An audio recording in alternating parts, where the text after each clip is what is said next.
Ayan, good morning at narito po ako ngayon sa opisina po ng Department of Environment and Natural Resources Protected Management Office, Mount Iglip, Bako Natural Park. Dito po yan sa bayan ng Kalintaan at ang lugar po na ito ay siya pong ah, opisina ng DNR na nagpo-protect dito sa area na to. Actually dito po yung approaching patungo dun po sa Mount Iglip na kung saan po yung mga tama raw dito sa Occidental Mindoro na pinoproteksyonan din ng mga tao dito, kasama po sa binabantayan ng Department of Environment and Natural Resources. So yan po yung lugar dito at patungo pa po ako dun sa lugar na yun.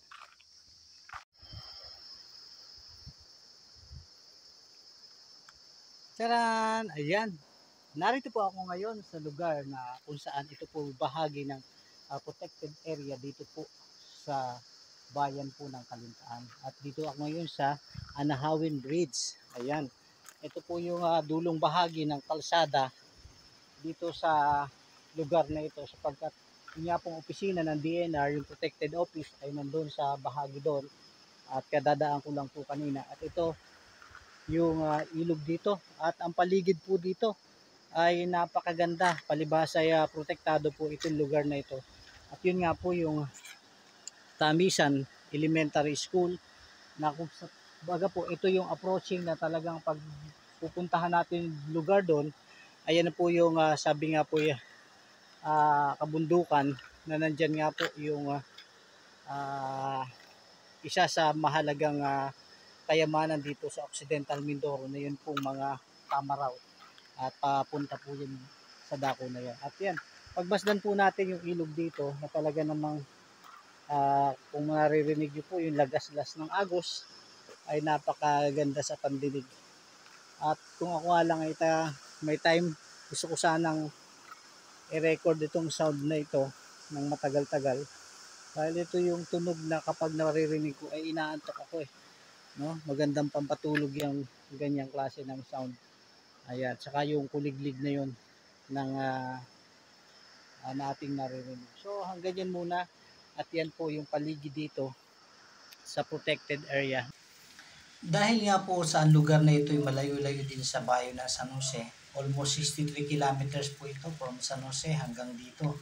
At kaya nga po unti-unti na akong pumadyak pabalik at yan po makikita po natin yung mga kakahuyan sa bahagi po ng protected area, halos dikit-dikit. Alam niyo po ba na lugar nito sa kabilang sa probinsya sa Oriental Mindoro, ang katapat na bayan po nito ay ang bayan ng Bungabong. At halos kung lilibanin po natin yung Mount Iglip ay babagsak po tayo o didiretso tayo sa bayan ng Bungabong. So ito nga pong bahagi ito ay protected area at ang DNR po ang namamahala sa pag-protect sa lugar na ito. Kapag pupunta po tayo dito ay dadaan po tayo dito sa mga bahayan na yan. And hindi na lang po natin makita sa video yung opisina na kung saan po ay may mga taong siyang dapat natin kaunayin kapag tayo po ay pupunta dito at sila ay magsasabi sa atin kung ano yung mga rules and regulation na dapat natin sundin kapag tayo ay nasa protected area. At yan nga po, unti-unti na po bumabalik patungo sa opisina po ng DNR. Mamaya makikita niyo po yung DNR Management Office. At akin na pong ipagpapatuloy ang pag-uwi.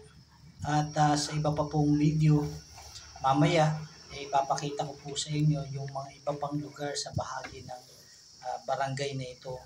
At nang makita niyo po kung alin pa yung mga magagandang lugar na dapat makita ng maraming tao tungkol sa lugar na ito sa bayan po ng Kalintaan. At akin pong ipagpapatuloy ang pagbibideo mamaya. Samahan niyo po ako. Ayan. Magandang tanghali po. Halos alas 10 na ng umaga ngayon.